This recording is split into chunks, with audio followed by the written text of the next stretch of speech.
com agregação e diretora do Departamento de Literatura Românicas na Faculdade de Letras da Universidade de Lisboa, onde ensina disciplinas de Teoria da Literatura, Literatura Portuguesa Contemporânea e Estudos Interartes, entre outras.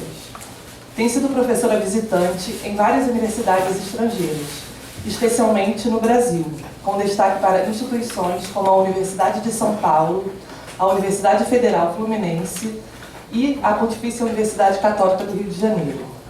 Em mobilidade Erasmus, ensinou em universidades como Freie Universität, em Berlim, Universität Karlova, em Praga. Foi membro da direção do Instituto de Literatura Comparada Margarida Loza, com o qual mantém colaboração assídua. Hoje ela vai apresentar Toys R Us, algumas notas sobre adultismos para brinquedos. Obrigada. Tenho que ligar?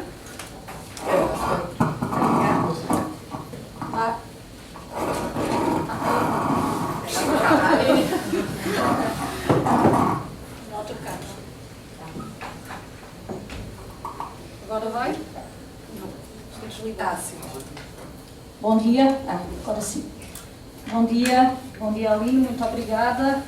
Bom, eu vou tentar não falar muito rápido, no meu português mais fechado, e queria começar por agradecer muito à comissão organizadora desse belo colóquio. Celebrar a infância é sempre uma coisa exaltante.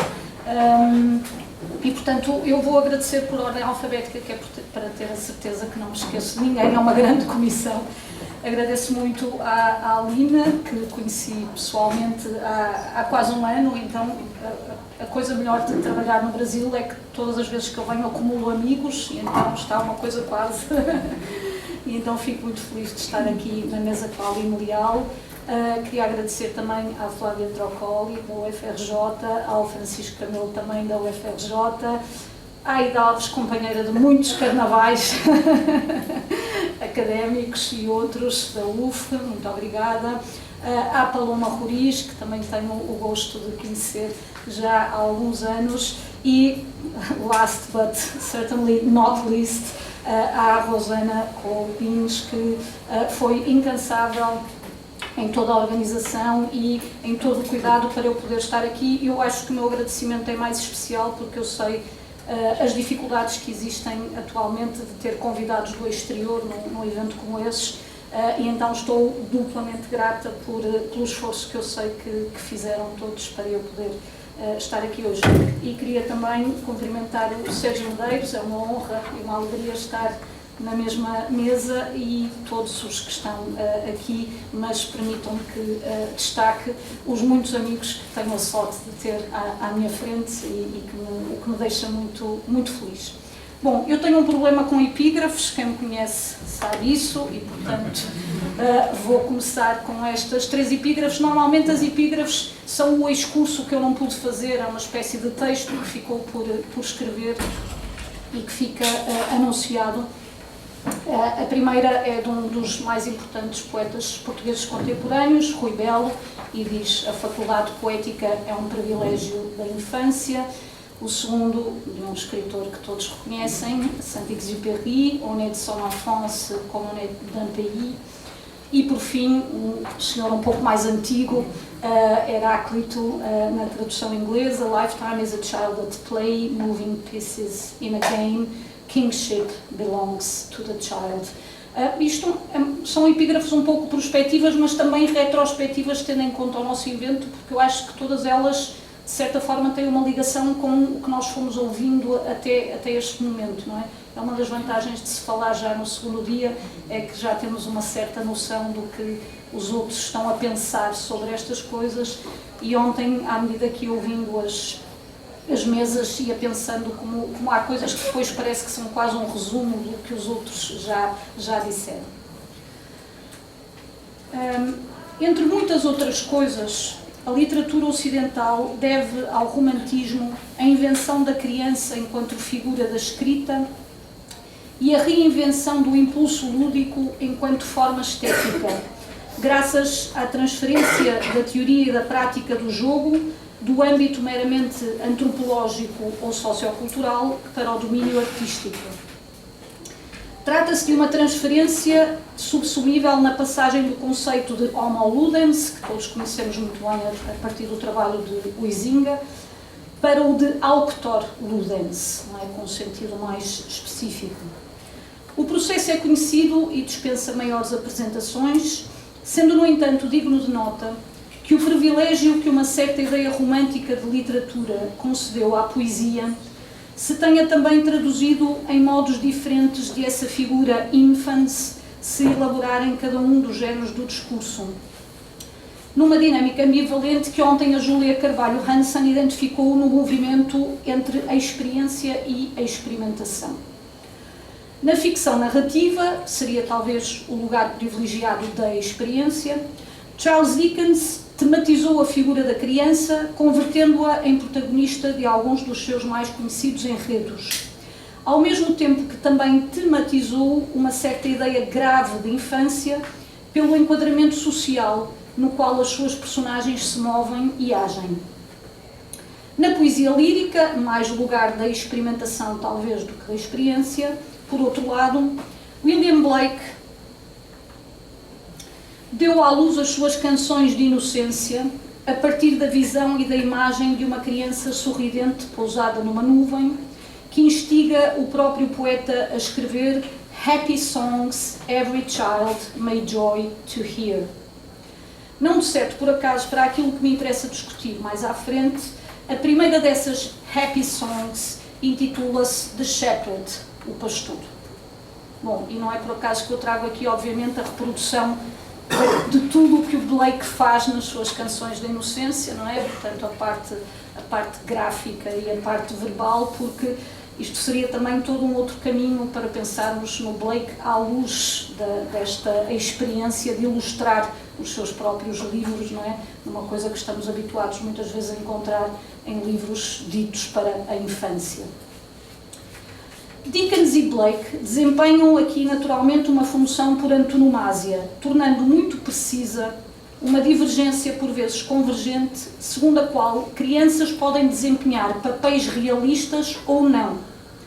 Quando não é isso que acontece, o conceito plural e diversificado de crianças é suprimido em função de um conceito singular, abrangente e unificador de criança, com maiúscula muitas vezes, que assume, claro está, um valor mais simbólico do que referencial. Uma boa parte da teoria poética romântica fundadora da modernidade assenta justamente neste processo de ressignificação ou de simbolização, mesmo quando não prescinde da versão realista que tentei recuperar, como acontece de forma suprema na obra de Baudelaire. Em certa medida, os quadros parisienses do escritor francês promovem uma não muito previsível harmonia entre as crianças de facto e a criança de efeito, isto é, entre a inocência desta e a experiência daquela, mediante uma dinâmica artística e literária que se pode encontrar plenamente formulada em duas das suas mais importantes obras. Nos poemas em prosa, em que nos oferece flashes e micro-enredos quase decadentistas da vida urbana, Baudelaire apresenta-nos uma muito desconcertante moral do brinquedo. Juju em francês, eu gosto muito da palavra francesa, juju é lindo, não é? É porque é também o meu diminutivo, então fica assim uma coisa. Na qual recomenda, portanto, apresenta essa desconcertante moral do brinquedo, na qual recomenda ao leitor a prática de um divertimento inocente, e eu vou citar a partir da tradução do Júlio Castanhon Guimarães. Não é? Portanto, recomendo ao leitor a prática de um divertimento inocente que consistiria em encher os bolsos de invenções baratas e andar a distribuí-los pela cidade a, e cito, crianças desconhecidas e pobres. De início, conclui o escritor, você verá seus olhos arregalarem-se desmesuradamente. De início, não ousarão pegar. Duvidarão da sua felicidade. Em seguida, as mãos agarrarão rápidas o presente e essas crianças fugirão como fazem os gatos que vão comer longe de você o pedaço que lhes havia dado, já que aprenderam a desconfiar do homem. Esta recomendação de Baudelaire, abre um pequeno e muito perturbador quadro parisiense que fecha com a poderosíssima imagem em contraponto de um menino belo e viçoso que no jardim onde se encontra tem a seu lado um brinquedo esplêndido e de um menino mal vestido, magro e sujo que do outro lado da grade, entre cardos e ortigas, tem como brinquedo, captando toda a sua atenção, um rato vivo. Em dois momentos bastante declarados deste relato dickensiano, Baudelaire literaliza a imagem da grade através da perífrase, essas barras simbólicas que separam dois mundos. Ao mesmo tempo que comenta a propósito do brinquedo do pobre, e cito de Baudelaire mais uma vez, os pais, sem dúvida por economia, haviam achado na própria vida o brinquedo, o rato vivo. A ideia de obter da própria vida o brinquedo é mais decisiva do que possa parecer na leitura desta breve narrativa em chave meramente socioeconómica.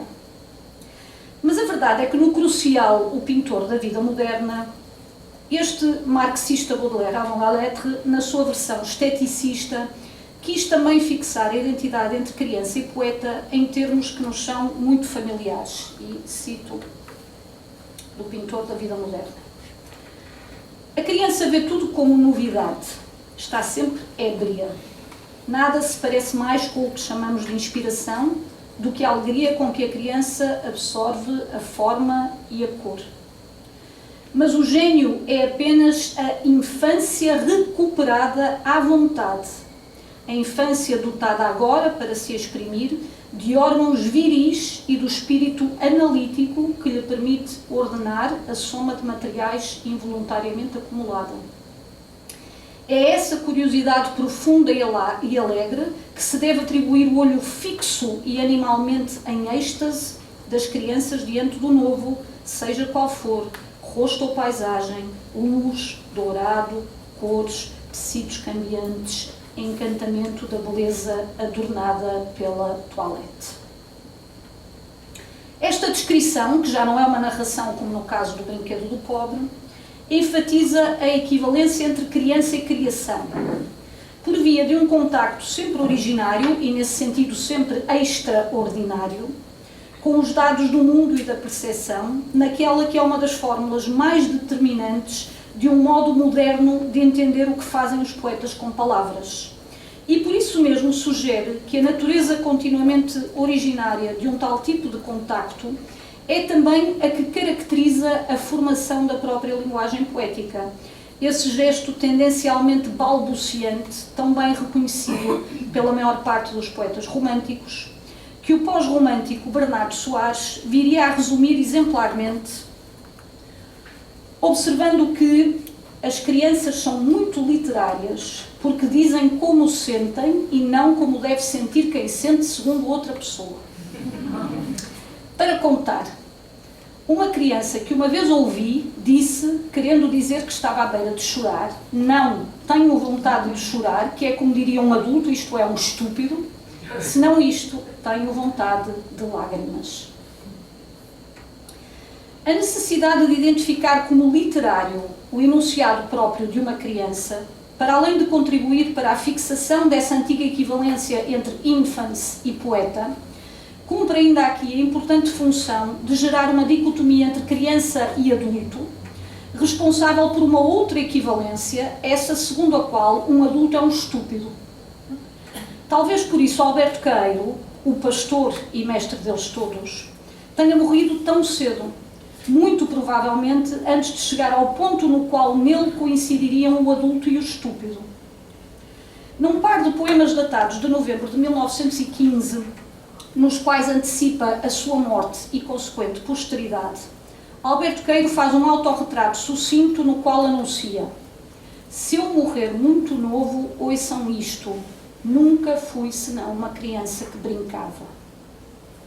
Ao mesmo tempo que nas suas memórias póstumas sugere não haver diferença de fundo entre o seu desaparecimento e o natural adormecimento de uma criança. E volto a citar de Alberto Queiro: Um dia deu-me o sono como a qualquer criança. Fechei os olhos e dormi. Que é o modo como muitas vezes se explica a morte condescendentemente às crianças, não é? Ora, em Queiro como em Baudelaire, a criança é tematizada ao mesmo tempo que é reconfigurada. Pois se é certo que nele e por ele se desenha essa criança eterna maiusculizada a partir de um jogo com e contra a figura do Menino Jesus, no famosíssimo poema oitavo do Guardador de Rebanhos, também não será menos certo que ele, o próprio Queiro, se apresenta enquanto criança que brinca sozinha. Ontem o Leonardo Gandolfi fez um intervalo que eu achei uma ideia maravilhosa, porque por vezes queremos dizer coisas que parece que não entram bem no curso do que estamos a dizer, e eu gostaria de fazer aqui um intervalo que vai ter que ser muito breve, porque não poderia fazer esse discurso, também em ligação com o trabalho da Paloma Roriz e do Leonardo, porque é um intervalo de referência, mais uma vez, ao Manuel António Pina, escritor português. O Manuel António Pina tem talvez aquele que é o livro mais decisivo da literatura infantil portuguesa contemporânea, que é um livro chamado O País das Pessoas de Pernas para o Ar, publicado em 1973, um livro que tem 4 pequenas histórias. É talvez o livro mais decisivo da minha infância, e é um livro que se adapta bem àquilo que discutíamos ontem, que é um livro para crianças. Na realidade não deve ser um livro para crianças, isto é, tem que resistir a uma leitura adulta.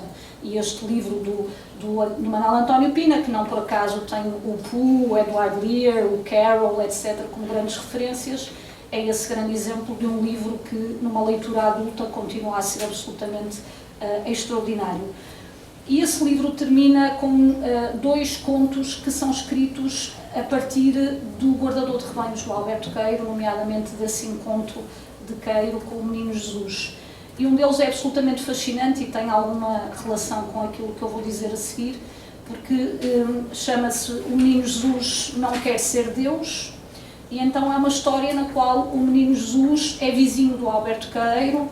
O Alberto Queiro tem grandes prazeres na vida porque não está destinado a ser Deus. O Menino Jesus não quer ser Deus, queixa-se aos pais, discute com São José porque diz que ele não é pai dele, portanto não tem autoridade para lhe dizer coisas, e propõe ao Alberto Queiro que troquem, porque na realidade Alberto Queiro tinha uma vida boa, andava com meninas, como não estava predestinado a ser Deus, podia fazer todas as coisas que uma criança e um adolescente fazem, e o Menino Jesus, não querendo ser Deus, queria trocar com ele. E depois a troca no final do conto é tão perfeita que a certa altura já ninguém sabe exatamente quem é quem, não é? Com essa troca, e é um conto magnífico que é na realidade um grande tributo a toda essa narrativa do Alberto Queiro no Guardador de Rebanhos.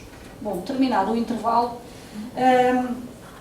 em Queiro, como não em Baudelaire, portanto haveria uma proximidade entre Queiro e Baudelaire, aliás há uma grande proximidade de toda pessoa com Baudelaire, mas em Queiro, como não em Baudelaire, porém, quer a tematização, quer a figuração da criança dizem exclusivamente respeito à primeira pessoa, não é? Baudelaire faz tudo na terceira pessoa, em Queiro isto é tudo na primeira pessoa. Isto é, a sua própria pessoa. E não caiamos em tentação de dizer ao próprio pessoa, não é? Porque tem este nome também. E um poema que me parece que é altamente exemplar desta condição de tematização e reconfiguração da criança como uma criança que brinca sozinha, e isto vai ser importante, seria este poema, que é bem breve. Noite de São João, para além do muro do meu quintal. Do lado de cá, eu sem noite de São João, porque há São João onde o festejam.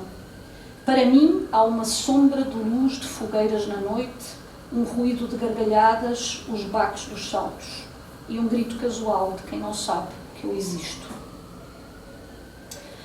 Este muro de Queiro é a grade segundo Baudelaire, o que nos faz entender melhor que se a transformação de um rato vivo em brinquedo de pobre poderá ser o elemento mais chocante, porque grotesco e abjeto, logo o que chama mais a atenção no textinho de Baudelaire, ele não é o único elemento perturbador da nossa expectativa face à idade da inocência.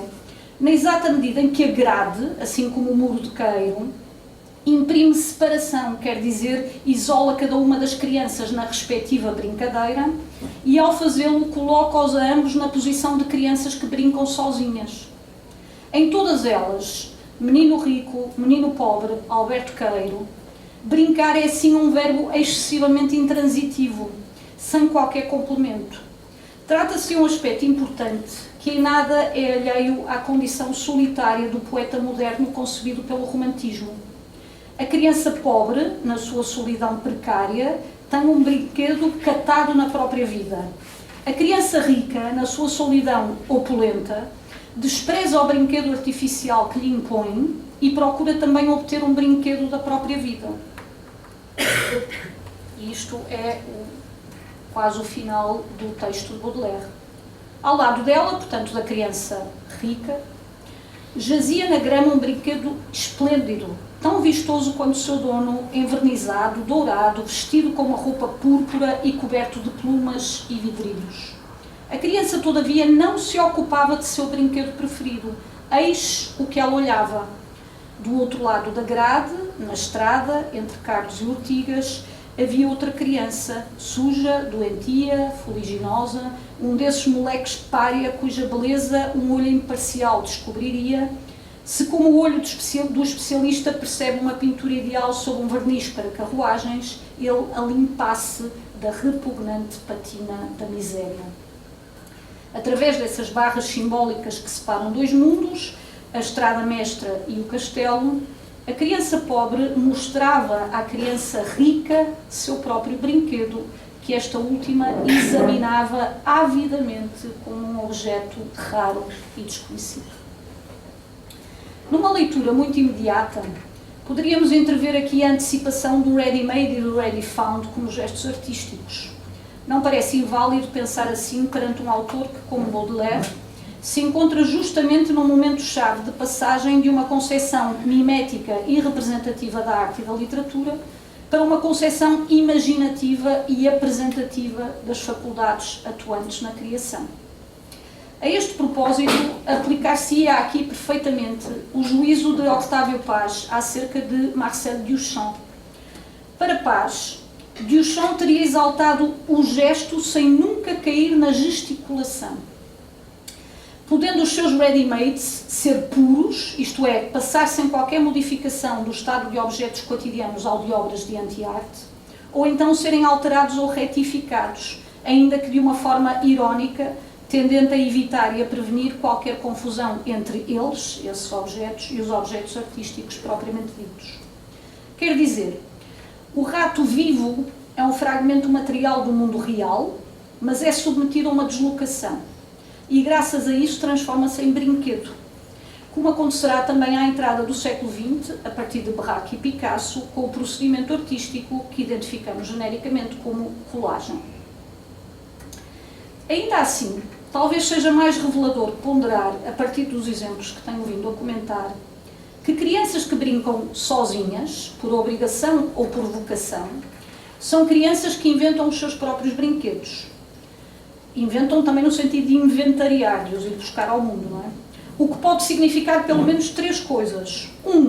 Que esses brinquedos são partes efetivas da vida e do mundo e que, portanto, não se distinguem deles por fronteiras facilmente demarcáveis.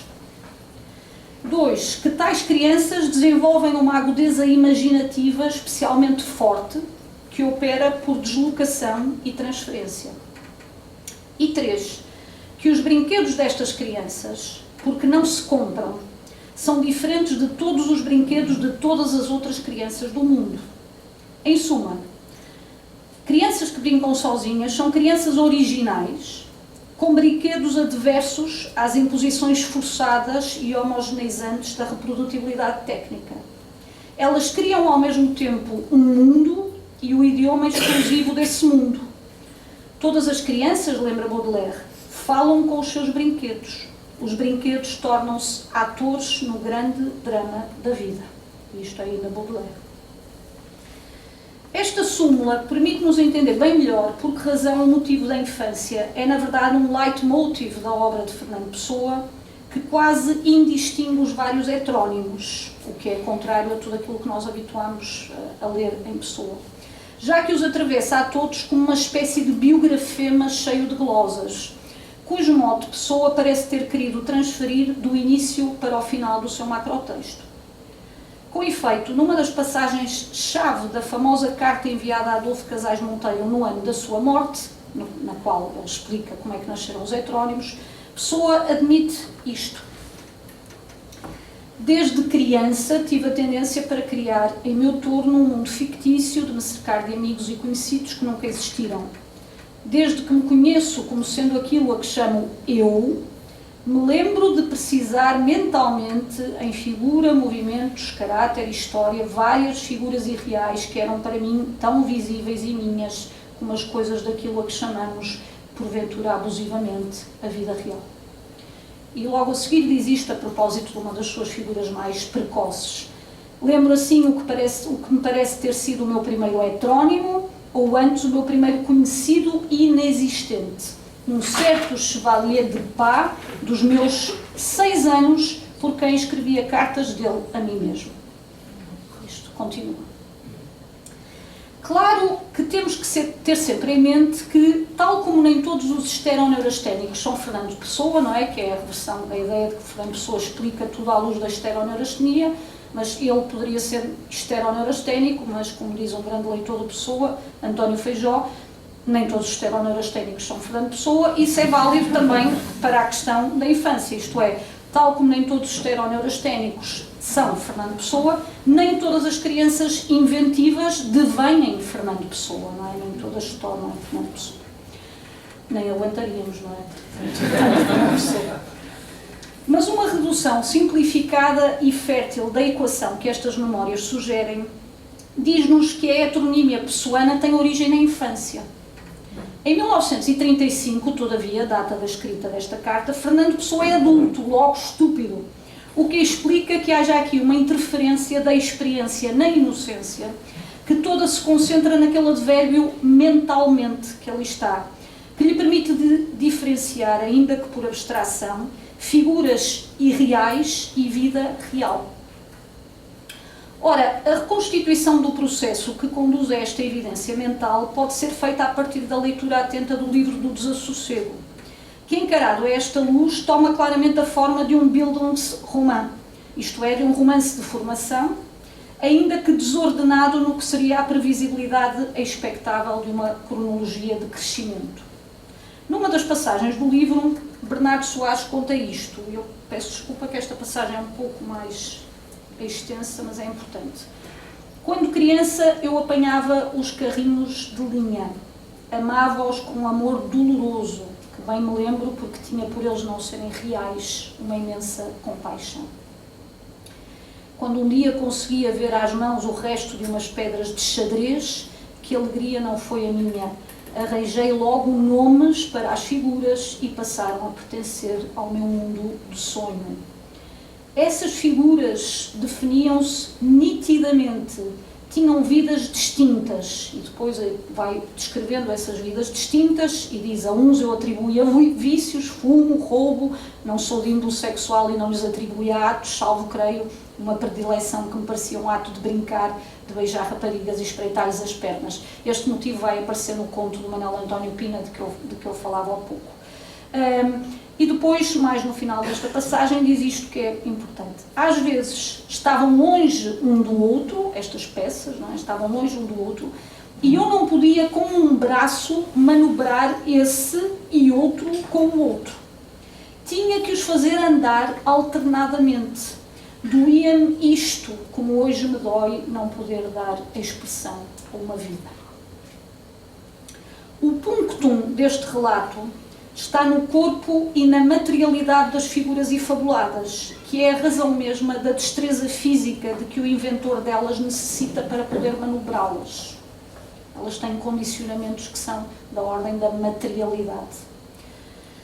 Trata-se, de resto, de um relato com várias declinações efetivamente biográficas, como podemos constatar a partir do escrupuloso trabalho de Richard Zenit, na biografia recente que publicou, graças ao qual ficamos a saber que o pequeno Fernando António inventava mesmo jogos de tabuleiros com figuras e construía-os, equipas inteiras de futebol, em que cada jogador tinha o seu nome, e, notavelmente, amigos a quem escrevia. O que causou até uma pequena anedota no trabalho biográfico do Richard Zenit, que conta que encontrou uma carta com a qual ficou deslumbrado, em que a pessoa falava a todos os seus amigos na escola, e a carta seria para um desses, e também para o seu psicólogo, etc., um médico, e o Richard ficou entusiasmadíssimo com a descoberta, começou a investigar e naturalmente não encontrou absolutamente ninguém das pessoas referidas na carta. Quer dizer, Pessoa não é exatamente o pobre de Baudelaire, porque brinca não com o rato vivo, mas com o menino vivo que imagina existir do outro lado do mundo. Ora, o coming of age subjacente a este fenómeno parece consistir precisamente na passagem de um caso material ao caso mental reportado a Casais Monteiro. E tanto Bernardo Soares quanto Álvaro de Campos recuperam o ponto em que essa evolução se dá, oferecendo-nos assim uma versão em verso e outra em prosa que mutuamente se iluminam. Álvaro de Campos identifica o desejo de fazer arte com o adultismo para brinquedos. E ao formular isto, admite a sua condição de adulto estúpido, já que confessa que os bonecos da infância lhe permitiam imaginar melhor que hoje.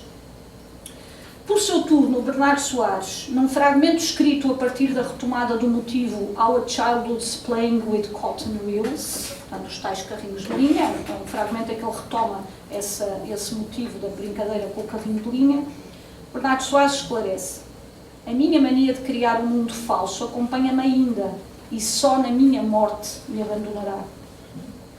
Não alinho hoje nas minhas gavetas carros de linha e peões de xadrez, com um bispo ou um cavalo, ao caso sobressaindo, mas tenho pena de não o fazer, de o não fazer, e alinho na minha imaginação, confortavelmente, como quem no inverno se aquece a uma lareira, figuras que habitam e são constantes e vivas na minha vida interior. Tenho um mundo de amigos dentro de mim, com vidas próprias, reais, definidas e imperfeitas. Na narrativa conjunta de Álvaro de Campos e Bernardo Soares, crescer equivale a trocar bonecos por figuras, a matéria pela mente, isto é, a concreção pela abstração. Há, contudo, um princípio basilar que não sofre qualquer transtorno nesta troca e que a imagem de Bernardo Soares, um mundo de amigos, resume com toda a nitidez. Crianças que brincam sozinhas inventam a sua comunidade por vir e, ao fazê-lo, são levadas, por um movimento precoce da imaginação, a colocar-se num lugar que não coincide com o seu próprio lugar, ou seja, a colocar-se num lugar impróprio. Não foi outra coisa que preconizou Shelley na sua romântica defesa da poesia, ao sublinhar que o grande segredo da moral é o amor, que o amor implica a capacidade de sair da nossa própria natureza e de nos identificarmos com o que não é nosso, e que o grande instrumento para atingir esta capacidade é a imaginação, que privilegiadamente mora na poesia. A man to be greatly good, sublinha o poeta inglês, must imagine intensely and comprehensively. He must put himself in the place of another and of many others. The pains and pleasures of his species must become his own. Quer dizer, o poeta nesta versão não é a criança, maiusculizada, mas uma criança comum que brincou sozinha na infância. Essa criança é o oposto tanto do solipsista quanto do alienado, pois a imaginação dotou de uma experiência profunda daquilo a que gostamos de chamar empatia e a certa altura Bernardo Soares chama compaixão. Por isso Bernardo Soares, já adulto e de certo com medo da estupidez com que essa degeneração o ameaça, se interroga: afinal, eu quem sou quando não brinco?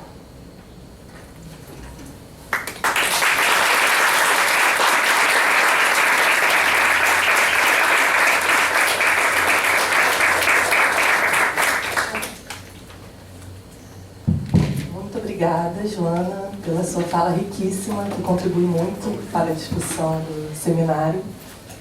E a gente vai passar para o Sérgio Medeiros, que é poeta, multiartista, tradutor e professor de literatura da Federal de Santa Catarina.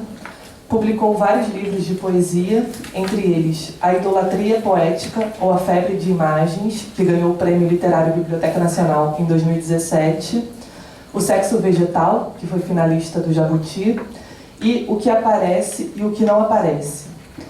Na área infanto-juvenil, publicou, entre outros livros, Contos de Duendes e Folhas Secas, e traduziu visualmente o romance Finnegan's Wake, de James Joyce, sob o título A Visual Finnegan's Wake on the Island of Brasil. Brasil, né? Que contém mais de 600 imagens. Como pesquisador, dedica-se a estudar a literatura ameríndia, tendo vertido para o português, com Gordon Brotherston, o poema maia Popol Vuh. E hoje ele nos apresenta a sua fala Os Duendes Coroados na Galeria Valier.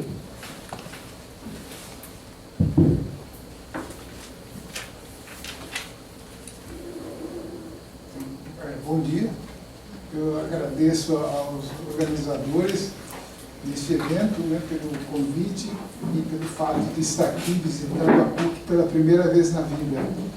Eu tinha, né, muito interesse em estar aqui, pois seria a chance também de conhecer colegas que eram virtuais, né? Então,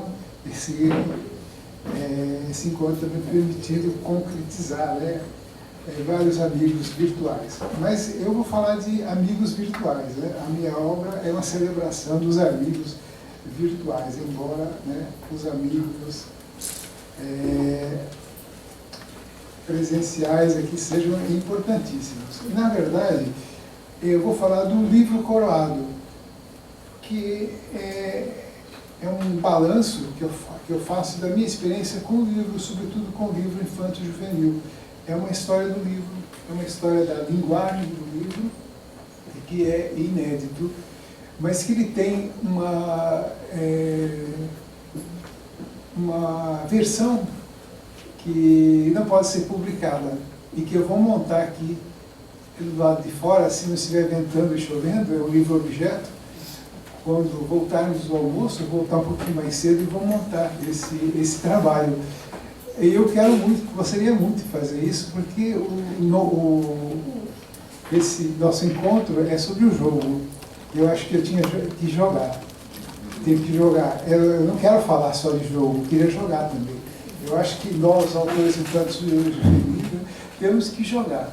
Jogar com a linguagem, jogar com as noções de infância, e jogar com a noção de livro, né? Então, por isso, eu fiz questão de falar desses duendes coroados que me permitiram criar esse livro, o livro Coroado, que espero possa vir a ser montado. Ele está aqui nessa caixa preta, essa caixa preta dos duendes coroados. Eu adoro viajar com os duendes. Eu estava meio deslocado aqui no Rio, né, até há pouco tempo, mas agora falando eu estou um pouco à vontade, mas aí eu estava percebendo que os duendes estavam comigo, né? Aqui, e graças também à presença de vocês, as falas que eu estou ouvindo, e me surpreendendo que as falas são bastante poéticas, né? São assim, não são necessariamente teóricas, embora com muitas referências teóricas, mas elas são poéticas no sentido que estão relacionando a infância com uma vivência realmente vivida. As pessoas estão fazendo esse depoimento, né? E eu queria explicar, então, quem são esses duendes que estão aqui comigo, né? E eles sempre estiveram na minha obra. Eu acredito que eles sejam a energia vital, aquilo que eu entendo como energia vital, que o professor Gordon até coloca no início da nossa tradução do Popol Vuh. Ele menciona que toda a cosmogonia trata dessas energias vitais. O Popol Vuh começa justamente com a matéria e depois os raios, né? A matéria inerte em repouso e vem os raios, né? Quebrando as células, quebrando as moléculas, e aí vão surgindo os deuses. E que esse brilho, essa energia que se move, né? Para mim são os duendes. Os duendes representam isso. Eles se aproximam e fogem, estão sempre ao redor. E quando eu elaborei o meu primeiro livro sobre os duendes, né, Contos de Duendes e Folhas Secas, né, que saiu já há uma década pela editora Luminuras, eu me perguntava se eu faria uma série. Eu acho que ele vai se transformar numa saga, porque é um livro importante para a minha visão de mundo, para a minha arte como poeta. Né? E aí eu acabei escrevendo uma série de livros sobre os duendes, só que esses livros se mantiveram inéditos. Né? Eu queria explicar por que isso se deu. Né? Mas antes eu queria lembrar que a minha epistemologia, né, e a minha arte deve muito à literatura indígena. E se eu tivesse que citar um escritor brasileiro que muito me influenciou e que me influencia até hoje, e a quem eu tive o privilégio de conhecê-lo ao vivo, é Jerônimo de Saúde, que é um indígena chavante, já falecido. Eu conheci a obra dele na graduação, aí eu fiz o meu mestrado, doutorado, estudando a obra dele, e hoje eu continuo lendo a obra dele. Então eu acho que é o escritor brasileiro mais importante para mim. Eu digo isso porque tudo que eu faço vem do que eu aprendi com ele. Né? O que eu vou apresentar aqui, esse livro objeto, mais tarde vai ser sobre mesmo, quando vocês puderem olhar, se o tempo permitir, né? Então eu até posso explicar onde estão as marcas do Jerônimo, que era o Vamaritedeu, quer dizer, o dono dos sonhos. Ele sonhava, né? E eu estive com ele na aldeia Sangradouro, no oeste do Mato Grosso, passei temporadas na aldeia, né? E na aldeia com os borouros também, mas sobretudo com os chavantes. E aí eu fui conhecendo o Jerônimo como pessoa, como artista, e fui tentando desvendar com ele mesmo as narrativas que ele colocou, e sobretudo uma muito importante para mim, que é o Hospital dos Urubus, em que ele conta, né, que o urubu a ave que não mata, mas ela come aquilo que está morto. Então ela é a ave que liga, né, a terra e o céu, quer dizer, o alto e o baixo, o alto e o baixo. Então ela está muito... e ela tem essa função de limpar a terra, deixar a terra adequada para os vivos, né? E ela também, então, cuida dos mortos. E ele acha que... ele conta essa história que os urubus têm um hospital. E nesse hospital eles levam as pessoas moribundas, ou seja, aquelas que não estão mortas. Porque o que faz o urubu quando encontra uma pessoa moribunda? Ele não pode matar, ele não mata.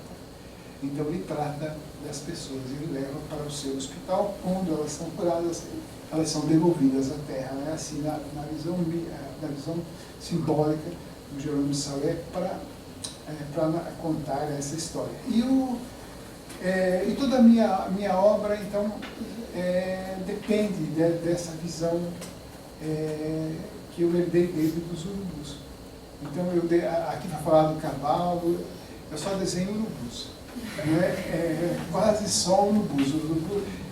Urubus circulando, em círculo, descendo. Né? Só que esses urubus, ao se movimentarem no céu, eles vão criando formas vegetais, minerais, vão criando gases, né? Eles vão ganhando muitas formas, mas eu parto sempre dos urubus. Então, nos desenhos que eu vou pôr aqui, você já poderia colocar aqui. Então, aqui são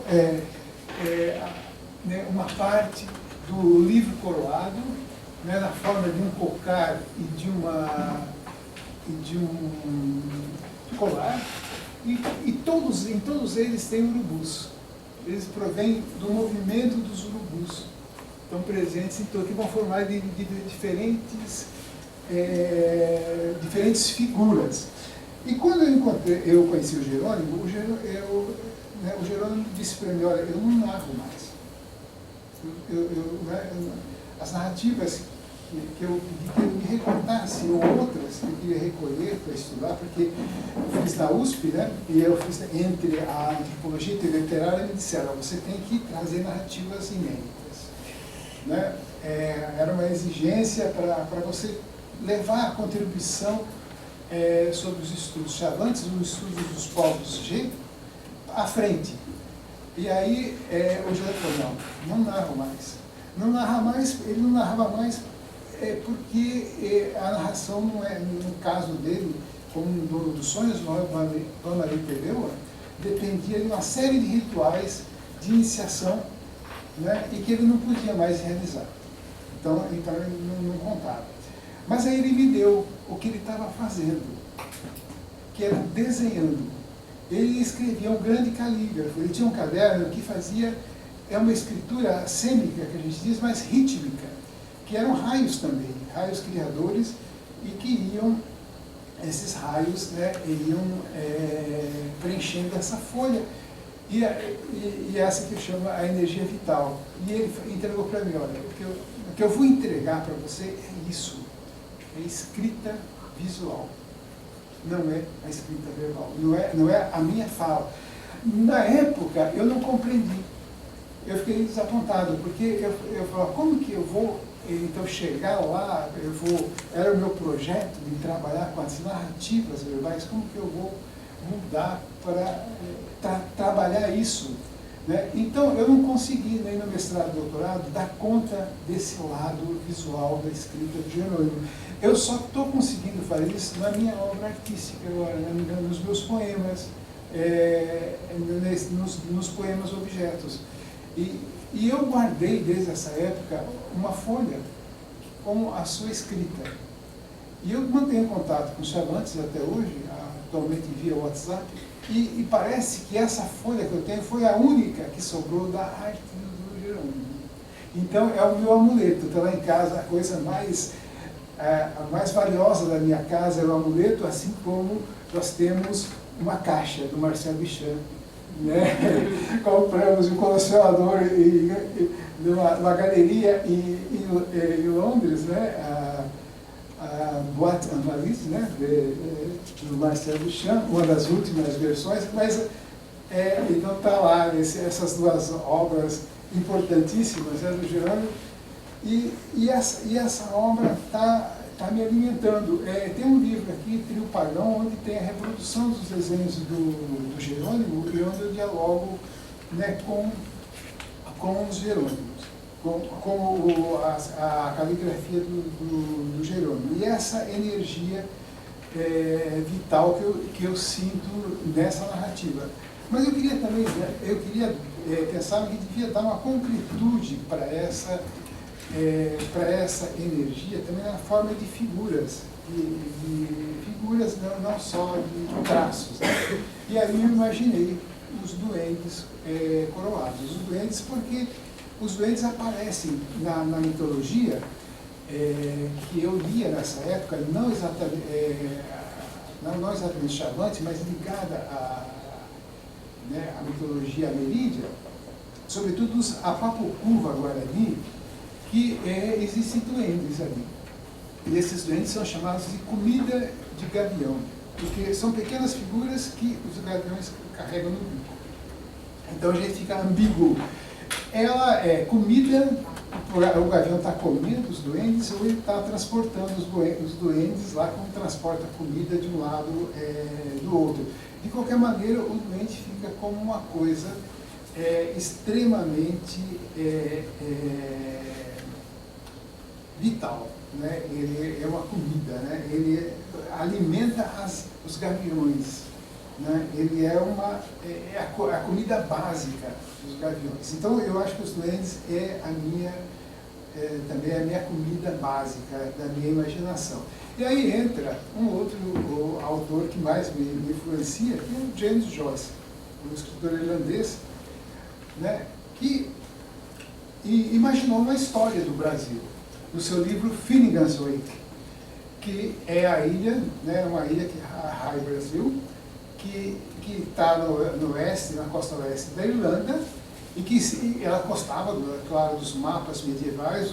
Os portugueses conheciam, né, esses mapas, conheciam essa ilha, e essa ilha teria descido, com o tempo vai descendo e chega até o litoral brasileiro. Então eu moro numa ilha, eu sou do Mato Grosso do Sul, mas moro em Florianópolis, então eu imagino que essa ilha, que remete a muitas ilhas, a Platão, né, a Atlântida, a serpente emplumada dos maias, que é também uma ilha, pode ser uma ilha no oceano. Então tem uma série de ilhas imaginárias, e aí eu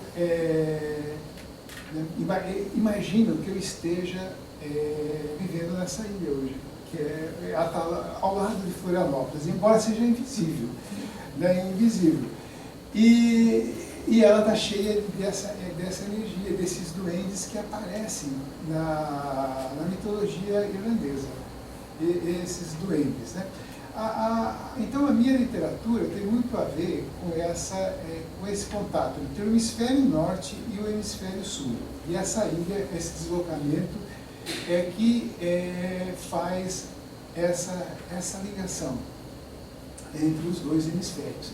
Aí, a história mais recente que eu escrevi sobre os duendes chama-se Alucinação, Pesadelo, Ectoplasma. Essa é uma frase que aparece no Finnegan's Wake. Uma frase que me marcou muito desde que eu li essa frase. E eu entendo né, essa frase como um estado ideal para mim, né, como criador. Né? Quando eu estou jogando, né, a alucinação, que é uma coisa, digamos, positiva, vibrante, uma abertura, uma epifania. Aí o pesadelo, que é a decepção, o medo, a perda, um ganho, uma perda. E o ectoplasma pressupõe o transe. Né? Então o Joyce coloca essas duas experiências, e o ectoplasma, que é o transe, quando você expõe, talvez, a alucinação e o pesadelo, aquilo que eles deram, quer dizer, expõe a sua linguagem. Então isso é muito importante para mim, então, essa ideia do transe e do ectoplasma. Eu acho que ao expor o meu ectoplasma, eu estou, né, expondo os meus duendes também. Né? Os duendes, essa força do Jerônimo, e tentando unir Jerônimo e Joyce, já que são figuras fundamentais para mim, que eu vivo lendo. Né? Quando fiz a Visual Finnegan's Wake, durante alguns meses, foi durante a pandemia, eu levantava todo dia, eu sabia que tinha que estar em trânsito, eu levantava às 4 da manhã e trabalhava até às vezes às 10 horas, lendo página por página do livro e desenhando. Fiz um desenho para cada página, um desenho que seria o ectoplasma de cada página. O ectoplasma também pode ser entendido como um cartão postal.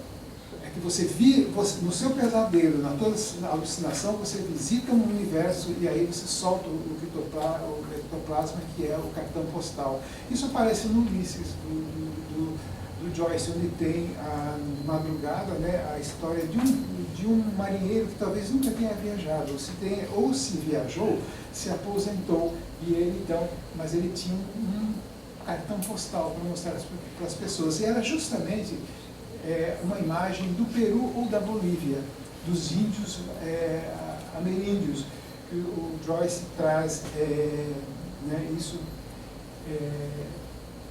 quer dizer, traz, vai se referindo através desse ectoplasma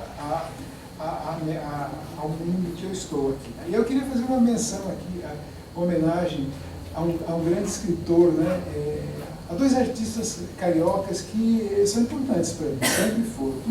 Rodrigues de Souza Leão, de quem foi amigo, já falecido, e ele trabalhou muito com alucinação, com pesadelo. Eu conversava com ele todo sábado, até o instante da sua morte, né?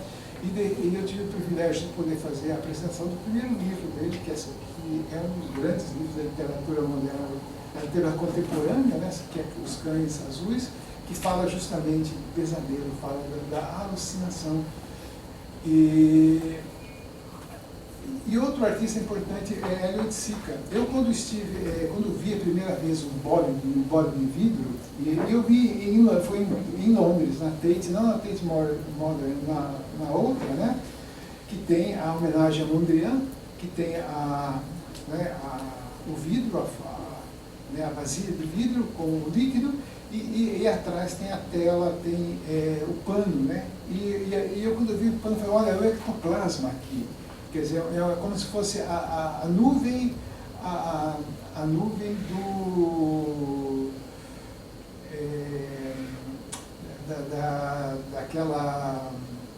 daquela lenda árabe, né? Que sai o gênio na forma de uma vasilha, de uma lâmpada na forma de algo bastante diáfano. Então eu encontro muitas referências ao Elliot Sica, ao ectoplasma, e a Lygia Clark falava para ele disso nas cartas que ambos trocavam, né? Falava do ectoplasma, ela tinha muita experiência com isso, o ectoplasma, quando você libera uma linguagem. Para mim, a literatura é o ectoplasma. É assim que eu trato, né? a literatura. E isso está sempre envolvido, então, com o transe. Eu entrava em transe durante vários meses, né? Então eu tive que dormir muito cedo e 4 horas eu estava trabalhando, né? Mas foi por causa da pandemia. Para mim, a pandemia foi um grande transe que deu origem a outro livro também, John Cage, no Hemisfério Sul, onde eu falo para falar do silêncio, da pandemia, eu falei da obra de John Cage, da obra musical. Mas, então, a minha literatura depende também desse transe. E quando eu estou montando, então, esse livro coroado, que é o livro dos doentes coroados, que vem da Irlanda, que se encontram aqui na América do Sul com o Jerônimo, né, com os urubus do Jerônimo, eu descobri que eu tinha criado uma linguagem. Podia passar mais... Então, eu vou criando frases do livro coroado nessa linguagem, com esses pequenos cartões, em que eu uso várias técnicas, mas sobretudo nanquim e lápis de cor, e que eu vou então fazendo os voos dos urubus, que vão criando então as frases o livro coroado, que é a escrita dos duendes. E os duendes coroados, com o tempo eu fui perguntando, mas como que isso soaria? Podia passar mais né, aqui, como que soaria essa escrita, né? Por exemplo, qual é a sonoridade dela, né? E eu descobri essa sonoridade nos Estados Unidos, na boca do metrô, né? Tinha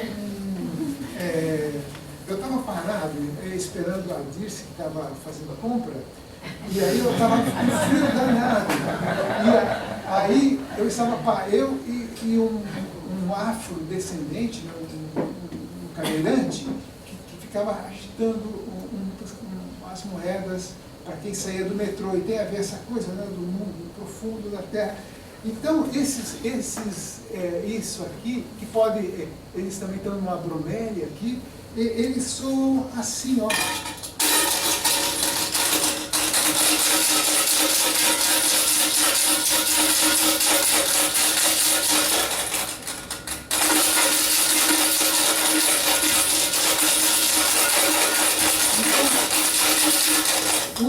Os doentes falam assim, porque os doentes, falar e dançar é inseparável, porque eles inventaram o sapateado irlandês, né? Então, o sapateado, então, e aí nesse livro, que eu conto, que chama Alucinação, Pesadelo e Ectoplasma, eu conto que eu estou num prédio, né, no quarto andar, em Florianópolis, e ele eu estou sozinho, né, ali, parece que os vizinhos de cima viajaram, foram coletar cogumelos na Amazônia, e eu embaixo é uma japonesa que voltou para o Japão, e a tampa de baixo, por isso se chamam Bárbara. Menina Bárbara e a senhora Bárbara embaixo, né? É a Jaqueline, né? Pois é, aí eu começo a ouvir esse som. Então daí os indígenas, né? Então me parecia um som dos indígenas, e de repente é o som dos duendes coroados. E aí eu começo, eu abro a janela e começam a entrar para mim, esses quadradinhos aqui começam a entrar enviados de cima. Na verdade, eu nunca vejo os duendes, eu sinto-os. Mas eu tenho a linguagem. Aqui, eu podia voltar aqui é um ectoplasma de uma pessoa, talvez um herói dos duendes, um deus, não sei. Essa figura, eu joguei as folhas e ela surgiu. Espalhei. Eu faço essa experiência, eu tenho 50 papéis, assim, poemas, todos brancos, que eu faço ectoplasmas das pessoas. Se eu tivesse tempo, eu faria de cada um de vocês aqui. Mas aí tem que ser tete a tete. A gente tem que conversar, aí sai, aí você tem direito a fotografar o teu ectoplasma. Quer dizer, e veio, não vai dar para fazer, mas numa oportunidade, que seria o ideal para mim, era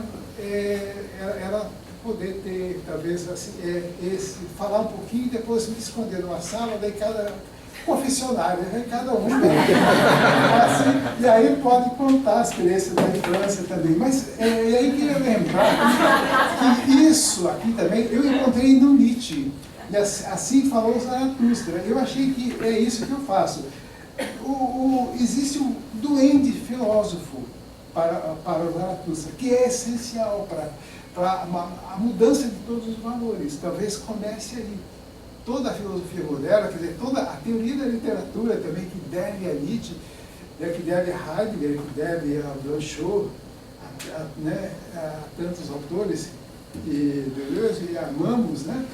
Então venha daí, talvez venha desses duendes filosóficos, que o Nietzsche diz assim: quero ter duendes ao meu redor, porque sou corajoso. A coragem que afugenta os próprios fantasmas cria seus próprios duendes. A coragem quer rir. É quando você assume o humor, você assume o jogo, a infância. Então, eu estou aqui, né, na presença de vocês, não como um autor falando do elemento infantil, da literatura infantil, mas como autor infantil, infantilizado mesmo, assumidamente, né? Embora não pareça às vezes assim, mas né, eu adoro entrar em transe, eu adoro a alucinação e o pesadelo. Em português, quando você lê o título alucinação, pesadelo e ectoplasma, da ape, macaco. Então é aquilo que o Heidegger fala, o originário só aparece por último, e eu concordo com ele, né? Então é um originário que é o futuro, o nosso futuro, que está vindo. Em inglês vai dar Here Comes Everybody, que é o herói HCE do filme Gazuete, né? Mas em português dá ape, quer dizer, algo que está ainda mais anterior do que o HCE, do Joyce, eu acho. Né? Não estou dizendo que fui além do Joyce, né? Aqui. E aí, bom, então tem uma saga, toda a saga dos Duendes Coroados, ela está inédita, só saiu o primeiro volume. Agora, por que não saiu o segundo? Eu fico me perguntando por que não saiu o que chama Os Cogumelos dos Duendes Coroados. Talvez porque é a vida sexual dos gnomos, dos duendes. Porque eu fiz para crianças, na verdade, não sei. Porque os duendes, na minha obra, eles aparecem e diminuem. A vida é a morte, mas é o gozo sexual também. E aí, nesse livro, é central a relação interespécies. um jovem se relaciona com uma anta, e a anta tem um filho, que vai ser o grande líder depois. O xamã tem uma relação sexual com a onça e gera essa criança. E o cogumelo tem a ver aumentar, diminuir, né?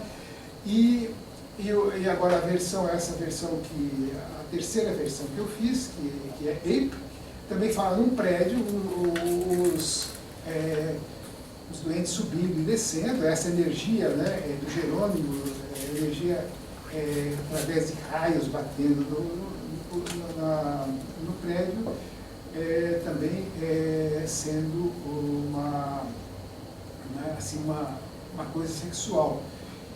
E eu mandei para 2 editoras, ou seja, desculpa, eu falei demais, né? Mas só terminar, então, só para explicar, eu mandei não fiz nenhum esforço para publicar, mas agora eu vou fazer. Eu perguntei, será que é porque tem sexo interespécies? Vão achar que não é para assunto para criança, etc. Porque só que na mitologia, isso eu tirei da mitologia indígena. Na mitologia indígena, o elemento erótico, né, ultrapassa as nossas definições de humano, animal, né, ser racional, irracional, divino e tal. E está nos gregos, está na Bíblia também, né? É importantíssimo isso, né? Então, mas por alguma razão eu não publiquei, mas agora eu pretendo publicar, fiz as ilustrações, né? Espero publicar esse Ape logo, né? Alucinação, Pesadelo e Ectoplasma, e montar pelo Brasil afora, quem sabe em Portugal, né? o livro coroado, que é finalmente a exposição da escrita dos duendes. Eu queria futuramente só escrever como um duende, né? Quer dizer, entrar na alucinação. E eu tenho aqui né, centenas disso aqui e vou continuar produzindo, né? E só para encerrar, um outro elemento bíblico, um elemento mítico importante, que é a Bíblia, que quando eu estava recebendo né, a inspiração para fazer isso, eu achava que tinha que caber na palma da minha mão os desenhos, né? Porque daí eu criei uma galeria que chama Valier, que é uma galeria de bolso. Quando eu viajo por aí, eu levo a minha serpente emplumada, que são 12 desses desenhos que eu ponho no bolso aqui. E quando eu vejo um lugar bonito, ou um lugar feio, não sei, mas eu exponho esses desenhos à minha serpente emplumada, que é a minha ilha, a ilha perdida, a ilha... Aí eu já eu expus ontem aqui ao lado, aqui. Né? Só o Paulo Henriques Brito viu. Mas eu carrego, então essa galeria Valier, ela é de bolso, ela pode ir em todos os lugares. Mas foi crescendo a coisa, tem uma maleta, né? Minha galeria Valier de maleta, então eu sou curador, eu sou dono dessa galeria. E eu fiquei eu sou eu não sou grande leitor da Bíblia, mas sou leitor dos livros que estão repletos de alucinações, né, repletos de pesadelos e ectoplasmas. E eu adoro uma passagem só para terminar, primeiro livro dos Reis, que fala do Elias, né? Um grande profeta que eu admiro muito, né? Apesar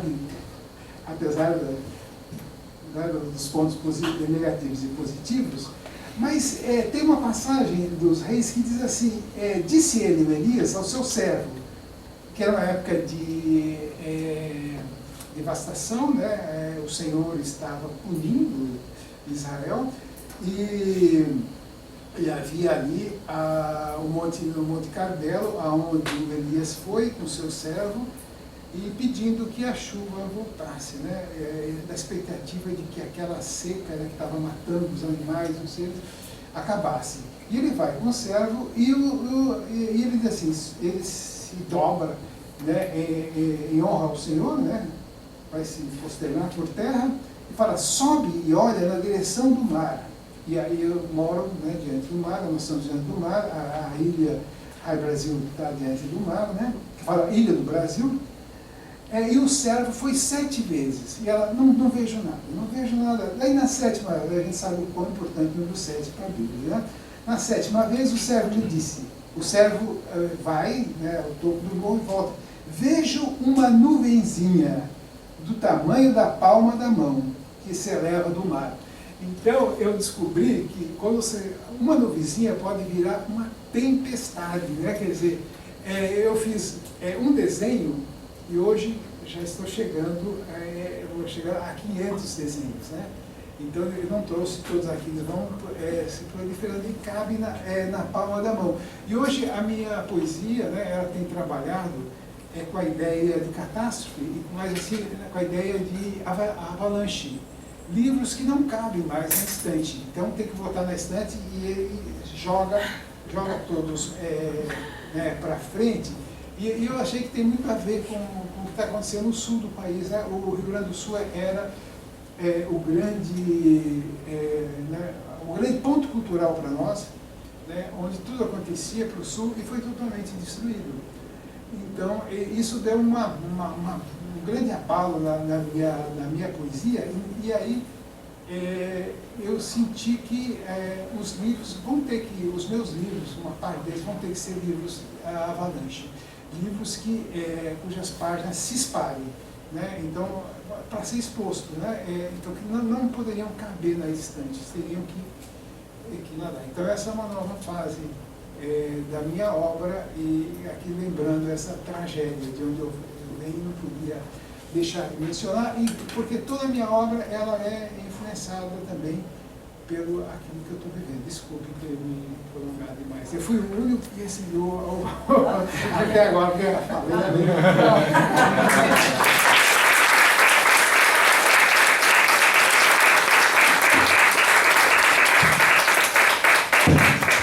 Eu aqui peço desculpas, assim, quase cometer um crime de enviar um papelzinho pedindo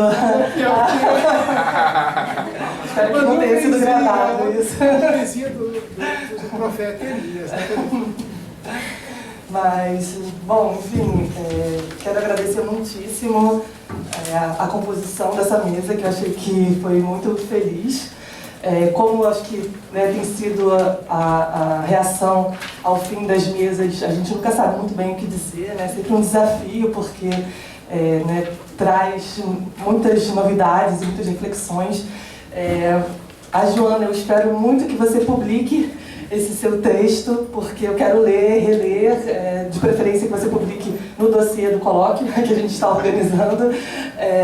Enfim, um texto muitíssimo denso que leva a pensar muito sobre essa questão da infância na literatura e trazendo muito material realmente para a gente, né? E o Sérgio Medeiros, enfim, né, acho que derrubando todos esses muros e grades que algumas vezes apareceram na fala da Joana, entre o humano e o divino, a infância e a vida adulta, né, uma deslimitação da imaginação completamente extraordinária, e enfim, né, que a gente realmente ficou muito embevecido aqui, né, assistindo a sua fala, muitíssimo interessante, né, com a sua nessa caixinha de brinquedos, né, que você trouxe, então... Jogo, criança tem que jogar, criança tem que jogar. Os professores também, né?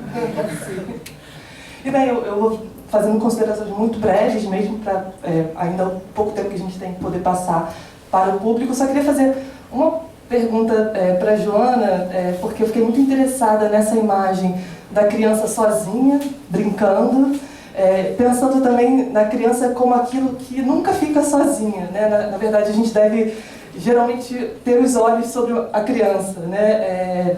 Fiquei pensando nisso, acho que muitas das falas também trouxeram a infância a partir da própria experiência, porque a infância é aquilo porque todos nós passamos, né? Ou vivenciamos muito de perto porque temos filhos, sobrinhos. E aí fiquei pensando nessa infância também, que ela é extremamente assistida, né? Ela nunca está realmente sozinha, porque tem sempre alguém olhando para ela, e também porque, como você disse, né, ela está povoada desse próprio eu que muitas vezes se multiplica e é intercambiável, né, como no conto do Manuel Trampino, assim, não sei, foi algo que eu pensei, não sei se você teria interesse em desdobrar isso ou não. Depois a gente passa para o Sérgio também. Muito obrigada, Aline.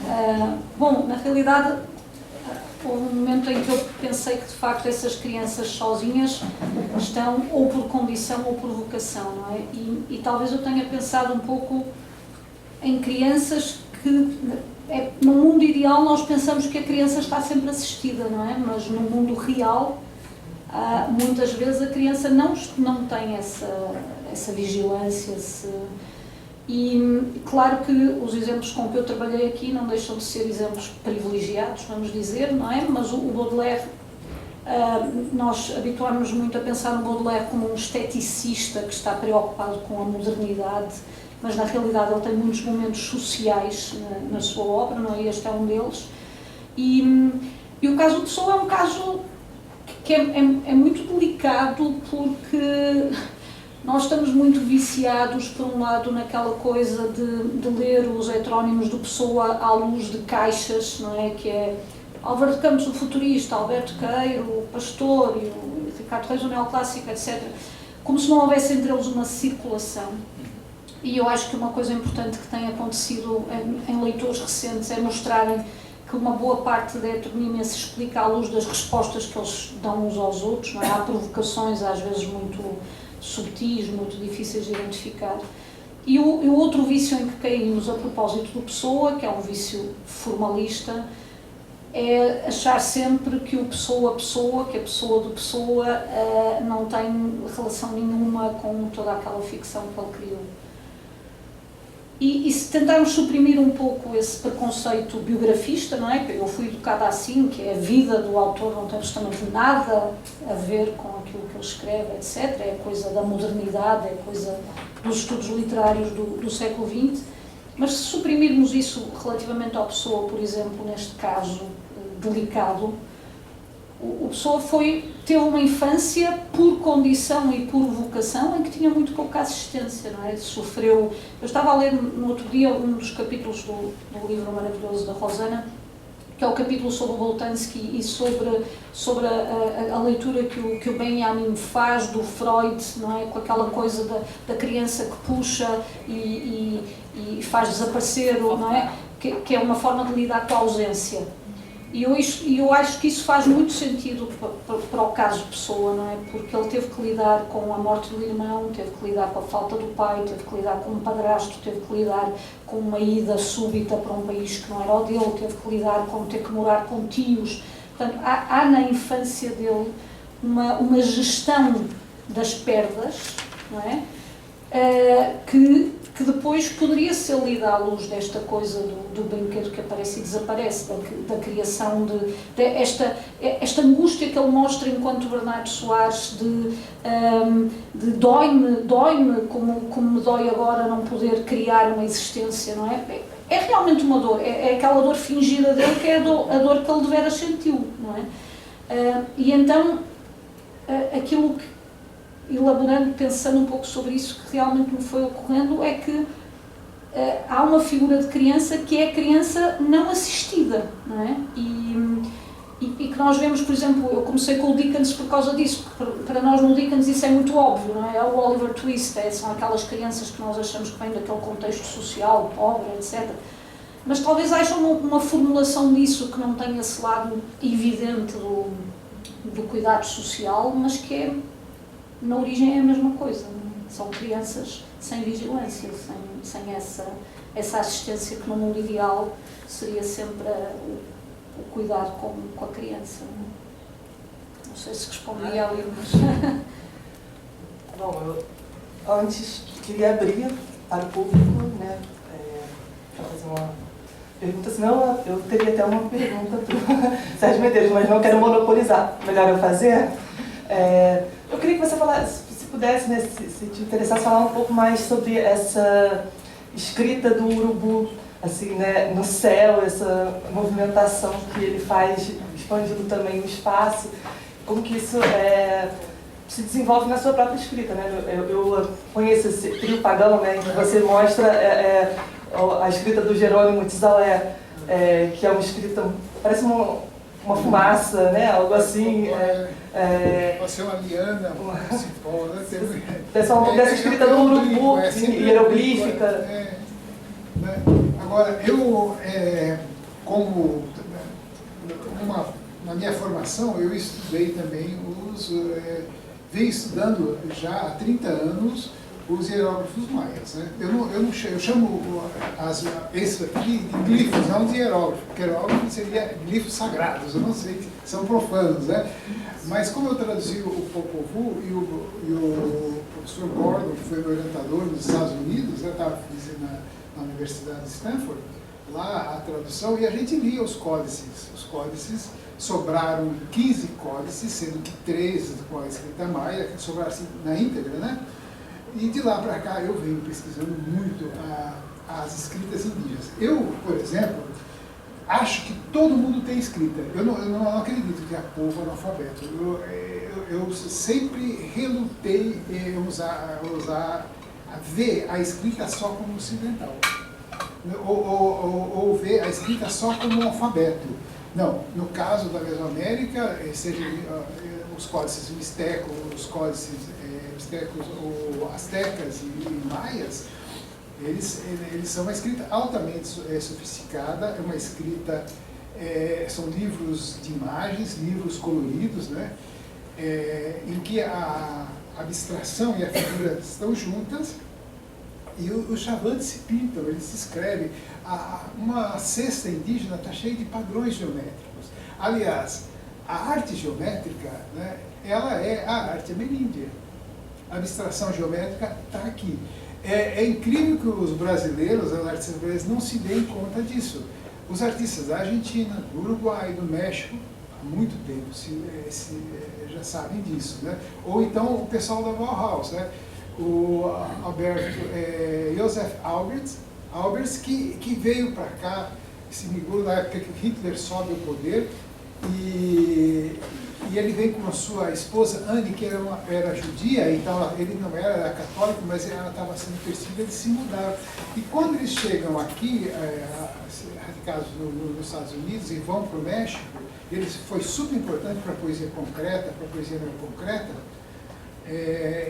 pelo que fez na Bauhaus, ele escreve, né, para a Europa dizendo: a terra da geometria abstrata é o México, com as suas pirâmides e com seus padrões geométricos. Então, há uma escrita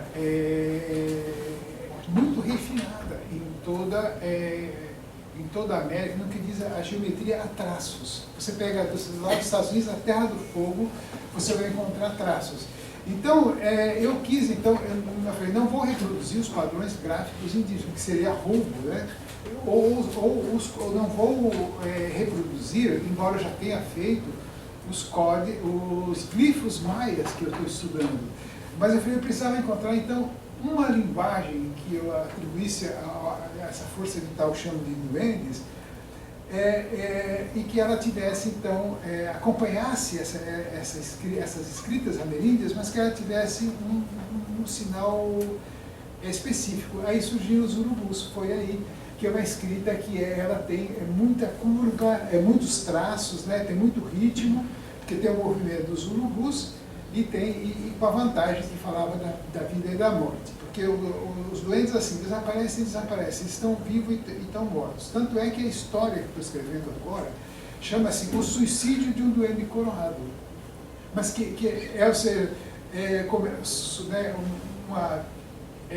eles chegam no topo de um prédio, porque eu estava assim meio irritado comigo mesmo, que falei, mas está sendo muito ereto, muito masculino esse negócio, né? Cogumelo em pé, prédio em pé, assim, e os doentes subindo e descendo. Aí eu queria achatar um pouco o alto e o baixo, né? Então eu imaginei através do suicídio. Então quando eles chegam no topo de um prédio, eles saltam e já caem na calçada, saem correndo, né? Então o suicídio é do alto e do baixo, dessa dicotomia, que eu não estava aguentando mais. e que tem a ver, mas que tem a ver com essa sexualidade que é o gozo, depois volta, né? Talvez aqui o psicanalista aqui na minha frente, né, possa analisar isso aqui, como que eu resolvi. Então, que fala assim, o gozo, a pequena morte, fala, não, vai ser suicídio, então, o gozo. Então, é o suicídio desses universos. Então, toda essa pesquisa está me levando a essa escrita, que eu não vou abandonar nunca, porque é um vício. Toda tarde eu tenho que desenhar. Eu me aposento no ano que vem, e eu preciso, porque eu quero entrar em transe a tarde toda. Eu preciso, olha, entrar em transe é maravilhoso, né? Acho que você estava falando que era de manhã, que era às 4 da manhã, agora é à tarde. Não. Finnegan's Wake, eu traduzi. Não, isso é importante. Que foi uma experiência, assim, junto com que eu fiz com a pandemia, eu determinei que eu acordaria às 4, porque eu tinha um método, eu tinha que ler, eu tinha vários livros a respeito, quer dizer, eu lia, que é um texto muito intrincado, né, mas maravilhoso, e aí tem um momento que eu tinha que entrar nessa loucura aqui. Então, eu não tinha sábado e domingo, e eu fiz mais de 600 desenhos, enquanto estava fazendo, não fiz outra coisa na vida, isso que eu chamo trânsito. Essa obsessão, nada me desviou, ainda bem que eu não tive Covid, não teve nada, porque aí poderia ser desviado para sempre, né? Isso aí. Só que agora, assim, com a idade, eu comecei a dormir depois do almoço. E para eu despertar, aqui foi muito interessante falar do despertar, né? Aqui foi uma experiência aqui, né? E aí, né? Assim como foi falado hoje do passamento do gato, né? Essa coisa da morte. Então, muitos temas que eu li foram tratados aqui, do cavalinho também, né? E aí eu durmo, aí para eu voltar a mim mesmo, eu preciso desenhar, fazer esses urubus. Os urubus me salvam, né? Eu acho que né, para eu não perder a força vital, né? Porque às vezes eu nunca gostei de dormir depois do almoço, porque eu acordo e aí eu sinto assim, o mundo distante, é difícil eu recuperar. Eu fico sem energia, mas com os urubus já fico energizado rapidamente. É uma pilha, os urubus são uma pilha. É por isso que eu falo, se você está moribundo, ele te salva, ele não te mata. Então eu cultuo os urubus. Está funcionando? Está funcionando? Tá sim. Bom, a mesa foi linda. Eu queria ter pergunta para os dois. Queria muito ter uma pergunta à altura do meu encantamento pela fala da Joana, de te ouvir no teu português. Já muito bom, enfim, agradeço muito. Agradeço muito também a fala do Sérgio. Claro, aí tem um comentário e uma pequena pergunta que é sobre os urubus de fato. Eu tenho uma aulinha, que eu dou vários cursos, eu dou uma aula sobre os urubus que juntam o Guild, os urubus do Guild e o urubu do Nuno Ramos, né? E, assim, infelizmente, eu peço até desculpas, eu não conhecia os seus urubus. E não conheci o urubu, esse hospital de urubus do Jerônimo, né? Eu vou realmente procurar, vou acrescentar, me sinto ignorante de realmente de não conhecer essa história. Achei fantástico o urubu, que me parece muito mais generoso do que aparece numa imagem do urubu que só quer a carniça. Então esse hospital dos urubus, que salva a pessoa em certa medida, eu acho incrivelmente generoso. A pergunta que eu tenho eu achei muito bonito o jogo de transmissões que você faz com o indígena, né, o Jerônimo, e ao mesmo tempo com o Joyce, e ao mesmo tempo com a Bíblia. Você integra um conjunto de culturas que eu acho que é muito raro atualmente, que as pessoas estão muito sectárias, né? Tentando você estar de um lado, você estar de outro, enfim, enfim. Então eu achei muito bonito esse jogo de transmissões que você constrói. A minha pergunta é como você vê nos últimos anos o boom de fato, que eu acho super importante, da arte indígena, um artista como Jäger Bell, que estava na última Bienal. Na Bienal de hoje a gente tem 3 curadores indígenas, né, curando a Bienal de Veneza, eu quero dizer. Então seria nesse sentido, como que você vê essa presença hoje da cultura indígena na arte? Adorei a sua malinha de curador, o amuleto do Jerônimo, o amuleto do Duchamp. Eu acho que isso fundamental. Essa malinha que veio de Paris, da loja onde Cezanne comprava suas tintas. As tintas do Cezanne estavam aqui, agora tem os meus urubus. Posso só falar, a Joana falou do Baudelaire, né? O Baudelaire também via criança, infância como esse estado febril. Eu acho que esse estado de êxtase, né? Que eu acho que é como o Sérgio trabalha. Mas eu queria fazer uma objeção à fala do Sérgio, que ontem ele disse que foi só o Paulo Henriques Brito que viu a exposição dele. Eu vi, e ele não me viu porque eu era duende. E aí tu não me visse, mas eu estava lá. Vou passar para estava fazendo compras. Não, eu não estava fazendo compras. Eu desapareci e toquei as moedinhas para ele, porque eu sou musa. Então ele não me viu. Não, ela foi comprar ingressos para a ópera. Eu fui comprar ingresso para a ópera. Perto do... Você quer procurar? Pois é, eu acho que a arte indígena vai revelar a escrita indígena. É super importante essa arte para mostrar que a cultura indígena é toda escrita.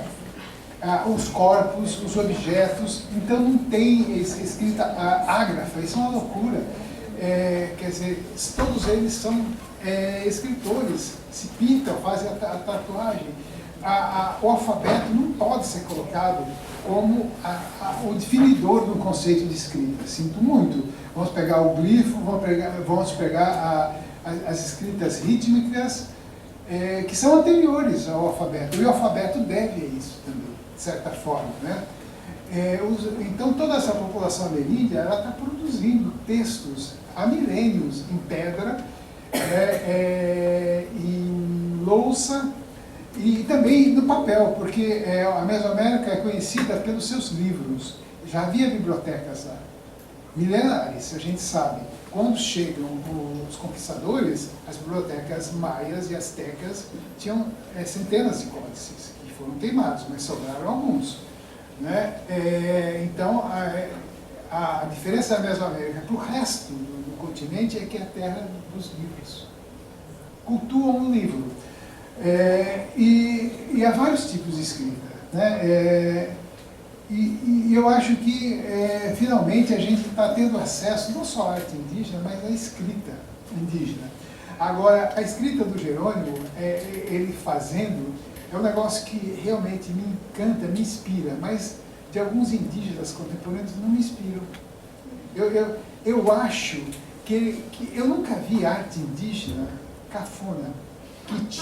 Mas eu estou vendo agora, na Bienal, nos lugares, porque eles estão fazendo, quer dizer, eu não sei se é uma estratégia, né, se talvez paródica, de pegar um material que não cabe, um plástico, pena de plástico para fazer um manto, que é uma coisa paródica, talvez, mas eu tenho visto uma arte que eu nunca encontrei nos museus, não encontrei nas aldeias, e que eu temo que seja uma arte motivada muitas vezes pelo mercado, que quer comprar o mercado burguês, que quer decorar suas casas com grandes telas, tinta acrílica, com tinta a óleo, e com certas formas muito coloridas, né? Eu vejo como... Eu não sei, eu não me dobro para a arte indígena assim, facilmente. Eu sei que atualmente a antropologia virou uma nova epistemologia. Todo mundo está virando antropólogo. Todo mundo, em um mês, pode falar pelos nomes dos indígenas. Eles estão reagindo a isso. Não, nós temos que falar. Eu não estou falando que sou antropólogo, mas eu realmente, há mais de 30 anos, me dedico a estudar a cultura deles. Agora, com cuidado de não ser dono de nada que eu sei que já tem dono, né? Mas eu acho que é uma situação que a gente vai ter que analisar melhor. A arte indígena. Tem uma arte indígena para o mercado externo, para esse. E às vezes essa arte indígena não é indígena, né? É a arte que o mercado está pedindo. Porque você pede para um grupo indígena pintar uma parede, um negócio, aí, já não é mais indígena, né? Porque já tem essa encomenda, já tem esse espaço, esse suporte, né?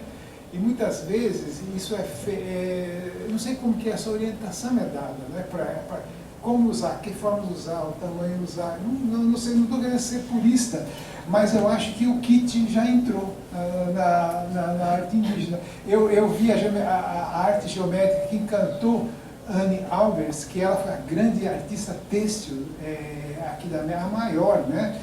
Essa que fugiu do Hitler, essa grande artista judia alemã, e que ela veio até o Peru para ver. Então o que ela achou lá era magnífico, era melhor que o que ela tinha na Bauhaus. Tanto é que ela pegou até a tecelagem, os modelos, tudo. Agora, certas artes, eu não sei se ela falaria isso, ela veria isso, né? Então, eu vejo também com pontos críticos, né? É isso aí. Não sei se você concorda comigo. Cabe a desagradável. Eu acho muito interessante te ouvir. Eu acho que é importante a gente tentar não ser turista de verdade, como você falou. Acho que o mercado, eu acho que não só alguns artistas indígenas pensam muito no mercado, como todo mundo, né? Assim, arte, isso é que me dói muito, né? Esse braço do mercado que interage tão fortemente, que modela a produção contemporânea. Eu acho que não é só uma questão dos indígenas, né? Eu acho que é uma questão... Eu visto a minha própria carapuça, a gente está muito nessa modelagem, né? Nessa interação muito, muito forte, né? Então, acho que é um grande debate, é uma grande questão. Mas obrigada pela... Eu agradeço. Bom, a gente interrompe, você quer falar? A gente já interrompe por aqui, volta às 2h30. Não, é 2 horas. Assim, o Renato Nogueira já está aqui. Então, acho que vai vir um pessoal assim.